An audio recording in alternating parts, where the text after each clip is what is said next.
Sito Miñanco continuará en folga de fame, así o anunciou esta mañá o seu abogado tras coñecerse a decisión do tribunal de aceptar a trámite a súa petición de recusación de 2 maxistrados. O histórico narcotraficante Cambadés tomaba esta decisión o pasado sábado, polo trato recibido durante o seu traslado dende o cárcere madrileño de Alcalá Meco ata Galicia.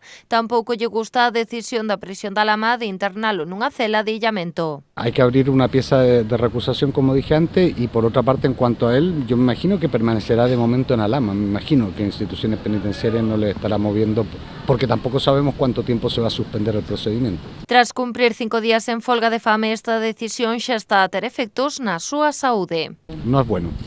Lleva desde el sábado pasado sin ingerir alimentos, está con la tensión muy alta. Es una persona con diabetes y, bueno, eso nos tiene preocupados. Así as cousas, a intención de Miñanco é manterse nesta actitude ata que a prisión atenda a súa petición de abandonar o réxime de illamento. Nosotros no tenemos ninguna petición en concreto, exceptuando de que le levanten la medida de aislamiento, que es absolutamente infundada. Bueno, el primero competente es el que adoptó la medida, el director de Alama. Y después el juzgado de vigilancia penitenciaria o el juzgado del cual él depende, que sería la Audiencia Nacional, pero en todo caso nosotros ya esa medida la tenemos recurrida también.